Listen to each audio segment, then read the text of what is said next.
JP Nadda தலைமையில் 7 எம்பிக்கள் வந்து இங்கே போயிருக்காரு, கரூர் போய் ஆய்வு பண்ண போயிருக்காங்க. அது எப்படி பண்ணுவீங்க? இது வந்து பாஜக இந்த பிரச்சனையை திசை திருப்ப மடைமாற்றம் செய்ய முயற்சிக்கிறது என்று நான் நம்புகிறேன். எனவே காங்கிரஸ் பேரியக்கத்தின் தலைவர் திரு ராகுல் காந்தி அவர்களுக்கு நான் விடுக்கிற வேண்டுகோள், உடனடியாக இதில் தலையிட வேண்டும். தமிழ்நாடு அல்லாத பிற மாநிலங்களை சார்ந்த எம்பிக்கள் கொண்ட குழு ஒன்றை நியமனம் செய்து கரூருக்கு அனுப்பி வைக்க வேண்டும். உண்மை கண்டறியும் குழுவை நியமிக்க வேண்டும் என்று விடுதலை சிறுத்தைகள் கட்சியின் சார்பிலே வேண்டுகோள் விடுக்கிறேன். பாஜக செய்யக்கூடிய சதி முறியடிக்கப்பட வேண்டுமானால் காங்கிரஸ் பேரியக்கத்தின் தலையீடு உடனடி தேவையாக இருக்கிறது. தமிழ்நாடு அரசு ஓய்வு பெற்ற அருணா ஜெகதீஷ் தலைமையில் தனிநபர் அந்த ஆணையம் வந்து பண்ணிட்டு இருக்கு, விசாரணை பண்ணிட்டு இருக்கு. இருந்தாலும் வந்து நம்பிக்கை இல்லை. சிபிஐ விசாரணை வந்து நடத்த வேண்டும், எதிர்கட்சிகளெல்லாம் கோரிக்கை வைக்கிறாங்க. அதை எப்படி பார்க்குறீங்க? இல்லை, சிபிஐ கோரிக்கை கூட இதை திசை திருப்புவதற்கான ஒரு முயற்சி.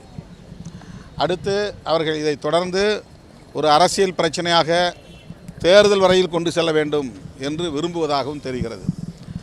இது பெருந்துயரம், கொடுந்துயரம், யாராலும் சகித்து கொள்ள முடியாத துயரம். ஆனால் இதை வைத்து அரசியல் செய்ய நினைப்பது அந்த பாதிக்கப்பட்ட மக்களுக்கு எதிரான ஒரு துரோகம். பாதிக்கப்பட்டவர்களுக்கு நீதி கிடைக்க வேண்டும். இது போன்ற துயரங்கள் இனி நடக்காமல் இருக்க வேண்டும். இதற்கு எந்த காரணங்களை சொன்னாலும் டிவிகே தலைவர் விஜய் அவர்கள் தார்மீக அடிப்படையில் பொறுப்பேற்க வேண்டும்.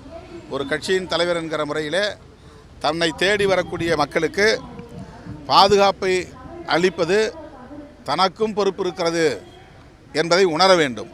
காவல்துறை தான் இதற்கு பொறுப்பேற்க வேண்டும், தமிழ்நாடு அரசு தான் இதற்கு பொறுப்பேற்க வேண்டும் என்று தட்டி கழித்து ஓடிவிட முடியாது. நாம் முன்கூட்டியே உரிய இடத்திற்கு வந்து சேர்ந்திருக்க வேண்டும். 7 மணி நேரம் 8 மணி நேரம் என்று பெரிய கிரவுடு, ஒரு மக்கள் திரளை ஒரே இடத்தில் காத்திருக்க வைப்பது அதைவிட கொடுமையானது. முற்பகல் 11 மணியிலிருந்து இரவு 7-7:30 வரையிலும் ஒரே இடத்தில் இந்த மக்கள் காத்திருக்கிறார்கள். அதுவும் பல்லாயிரக்கணக்கிலே லட்சக்கணக்கிலே ஒரு இடத்திலே குவிந்திருந்தால் என்ன நிலை ஏற்படும் என்பதை முன்கூட்டியே தலைவர்கள் உணர வேண்டும். விஜய் அவர்கள் அதை பற்றி உணர வேண்டும். 1 மணி நேரம் அல்லது 2 மணி நேரம் தாமதமாக செல்லலாம். ஆனால் 7 மணி நேரம் 8 மணி நேரம் அறிவிப்பு செய்த நேரத்திலிருந்து தாமதப்படுத்தி செல்வது என்பது, அதற்கு பொதுமக்கள் தான் காரணம், தன்னை நேசிக்கக்கூடியவர்கள் ஆங்காங்கே வழிமறித்து கொண்டார்கள், அதுதான் காரணம் என்று சொல்லி அதை தட்டி கழிப்பது எந்த வகையிலும் ஏற்புடையதல்ல. இனிமேல் அப்படி காலம் தாழ்ந்து எந்த நிகழ்ச்சியிலும் கலந்து கொள்ளக்கூடாது என்கிற படிப்பினையை எல்லா தலைவர்களுக்கும் இந்த கொடுந்துயரம் உணர்த்தி இருக்கிறது. இப்போ நீண்ட காலமாக நீங்கள் அரசியல் இருக்கீங்க, உங்களுக்கும் நீங்கள் ஒவ்வொரு விஷயத்தையும் போராட்டம் போகும்போது காவல்துறை உங்களுக்கு பயங்கரமான கடும் நெருக்கடிலாம் கொடுத்துருக்கு. நீங்கள் வந்து ஒரு இடத்துல பேச போனாலும் சீக்கிரம் மூவ் பண்ணுங்கன்னு சொல்லி, இந்த சூழ்நிலை நாமக்கல்லேருந்து கரூர் இடத்துல வேலூரில் அவங்க பார்த்து கொடுக்கல, அங்கேருந்து வந்து பரமத்தி வேலூரில் நிற்கிறாரு. அதை தாண்டி வேளாண் மாநிலத்திலையும் பேசுகிறாரு. இப்போ காவல்துறை ஏன் வந்து எல்லாத்தையும் ப்ரெஷர் போடும்போது ஏன் அவன் ப்ரெஷர் பண்ணி கூட்டி வந்துருக்கலாம்ல இந்த பக்கம்? ஏன்னா எல்லா கட்சியும் நீங்கள் நீண்ட காலம் அரசியல் இருக்கீங்க, உங்களுக்கும் தெரியும். ஒரு முக்கியமான தலைவர் இருந்தால் அந்த நகர்த்தணும். வேலூரில் நான் பரமத்தி வேலூரில் பாயிண்டே கிடையாது, அவர் பேச விட்றாங்க. அடுத்து வேளாண் மாநிலத்தை பண்ணுறாங்க, அடுத்து பெரிய குளத்தை அவங்க ரிட்டனாக கொடுத்துட்டாங்க, காவல்துறை ரிட்டனாக கொடுத்துட்டாங்க. இந்த பாயிண்ட் தான் உங்களுக்கு பர்மிட்டட் பிளேஸ்னு, அந்த பாயிண்ட்டுக்குள்ளே வர்றதுக்கு அவங்க தான் முயற்சிக்கணும். அவங்க தொண்டர்கள் அல்லது ரசிகர்கள் இடையிலே மறித்தால் கூட எந்த அளவுக்கு அதை தவிர்க்க முடியுமோ அந்த அளவுக்கு தவிர்த்திருக்க வேண்டும். ஆனால் விஜய் அவர்களோடு இருக்கக்கூடியவர்கள் அதை பயன்படுத்தி மேலும் மேலும் தாமதத்தை ஏற்படுத்துவதற்கான ஒரு நடவடிக்கையில் தான் ஈடுபட்டு இருக்கிறார்கள் என்று நமக்கு தெரிய வருகிறது. எந்த அளவுக்கு அவற்றையெல்லாம் தவிர்த்து விட்டு விரைந்து வந்திருக்க வேண்டுமோ அந்த அளவுக்கு அவர் வந்திருக்க வேண்டும். இரவு 7:30 மணிக்கு 12 மணிக்கு சொன்ன இடத்திலே இரவு 7-7:30 மணிக்கு வந்து சேர்ந்தது இந்த கொடுந்துயரத்திற்கு காரணம். ஒரே இடத்தில் பல்லாயிரக்கணக்கானவர்கள் தேங்கி இருந்தது தான் மிக முக்கியமான காரணம். இந்த தேக்க இல்லை, காவல்துறை அதுக்கு மேலே ஒன்றும் பண்ண முடியாது, அடிச்சே விரட்ட முடியும், அப்படி அடிச்சு விரட்ட முடியாதுல்ல. தமிழக வெற்றி கழகம் வந்து அனுபவம் இல்லாத கட்சி, அது எல்லாத்துக்கும் தெரியும். இந்த சூழலில் அந்த பைபாஸில் இருந்து குறிப்பாக உங்களுக்கு தெரியும், கரூர் ரவுண்டானாவில் இருந்து இந்த அளவுக்கு வேலுச்சாமிபுரத்துக்கு மூவ் பண்ண காவல்துறை ஏன் வந்து பரமத்தி வேலூரில் ட்ரை பண்ணல, வேளாண் பாலத்தில் ட்ரை பண்ணல, பெரிய குளத்து பாலத்தில் ட்ரை பண்ணல? அது வந்து ஒவ்வொரு டிஸ்ட்ரிக்ட்டுக்கும் தனித்தனி காவல்துறை இருக்காங்க, எல்லாத்துக்கும் ஒரே இடத்துல காவல்துறை வர மாட்டாங்க. பெரிய குளத்து பாலம் கரூர் தானே. அவங்களுக்கு வந்து என்ட்ரி பாயிண்ட் தான் முக்கியம், அந்த இடத்துல காவல்துறை போட்டிருக்காங்க, அவ்வளோதான். என்ட்ரி பாயிண்டில் நின்னாங்க காவல்துறை. மொத்த இடத்துல நாமக்கல்லேருந்து கரூர் காவல்துறை வந்து பிடிச்சி இழுத்து வர முடியாது. அது காவல்துறைக்கு அவங்க ஏற்கனவே கொடுத்துருக்கிற ரிட்டர்ன்ஸ் பர்மிஷன் என்னவோ அதன்படி நடந்து கொள்ள வேண்டியது நம்முடைய பொறுப்பு.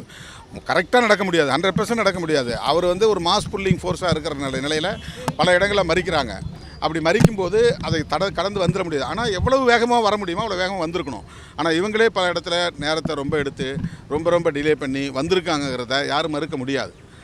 அதுக்கு அடுத்து வந்து என்ட்ரி பாயிண்ட்லேருந்து அவர் மேலே எழுந்திரிச்சு கையை காட்டிட்டு வந்திருந்தாருன்னா ஒரு 10% 20% ஆஃப் த பீப்புளை அங்கேயே நீங்கள் அங்கங்கே கழிச்சிருக்கலாம். அவங்க பின்னால் மூவ் பண்ணியிருப்பாங்க, அங்கேயே நின்றுருப்பாங்க. இவர் வந்து அந்த சென்டர் பாயிண்ட் கோர் பாயிண்ட் வந்து தான் நான் எழுந்து நிற்பேன் அப்படிங்கிற மாதிரி எடுத்த அந்த ஸ்ட்ராட்டஜி அதெல்லாம் வந்து மொத்த மாசையும் ஒரே இடத்துல கொண்டு வந்து குவிக்கிறதுக்கான ஒரு வாய்ப்பு அது உருவாக்குது. அது திட்டமிட்டு செய்தார்கள் நான் சொல்ல மாட்டேன். ஆனால் அந்த ஸ்ட்ராட்டஜி அதுக்கு ஒரு காரணமாக இருந்திருக்கு. எனவே அந்த ஒரு பெரிய திரளை மக்கள் திரளை ஒரே இடத்தில் மணிக்கணக்கில் தேங்க வைத்ததன் விளைவுதான் இந்த ஸ்டாம்பீடு என்கிற கூட்ட நெரிசல் சாவுக்கு காரணமே தவிர இதுக்கு வந்து அவங்க காரணம் இவங்க காரணம் மற்றவங்க மேலே காரணத்தை போடுறது வந்து எந்த வகையிலும் ஏற்புடையதல்ல. உங்க அட்வைஸ் என்ன? ஏன்னா நீங்க வந்து பல்வேறு மக்கள் மற்றவங்களுக்கு அட்வைஸ் பண்ணுறதை விட எங்களை போன்ற பொது வாழ்க்கையில் உள்ள ஒவ்வொருவரும் இதிலிருந்து கற்றுக்கொள்ள வேண்டியது உரிய நேரத்தில் நாம் அறிவித்த நேரத்தில் ஒரு இடத்திற்கு போய் சேர வேண்டும். பல்லாயிரக்கணக்கானவர்கள் ஒரே இடத்துல திரண்டிருக்கிற போது அவர்களை தேக்கமடைய வைக்கக்கூடாது. அங்கேருந்து அவங்கள மூவ் பண்ணிக்கிட்டே இருக்கணும். அங்கே நகர்வதற்கான ஏற்பாட்டை செஞ்சுருக்கணும். அப்படி நகர்ந்துருந்தாங்கன்னா இதில் பிரச்சனை கிடையாது. அப்போது இதுதான் நாம் கற்றுக்கொள்ள வேண்டிய பாடமாக நான் பார்க்குறேன். எதிர்கட்சிகள் வந்து அரசாங்கம் மேலே இதில் வந்து சதித்திட்டம் குற்றச்சாட்டுகளை முன்வைக்கிறாங்க. இல்லை, அதுதான் இதை அரசியல் பண்ண பார்க்குறாங்க அவங்க. இந்த சோகத்தையும் துயரத்தையும் மக்களுடைய பாதிப்பையும் தங்களுடைய அரசியல் ஆதாயத்திற்கு பயன்படுத்திக் கொள்ள முயற்சிப்பது அந்த மக்களுக்கு இழைக்கிற ஒரு துரோகம். அப்படி தான் நான் பார்க்குறேன். டயா பூஸ்டர்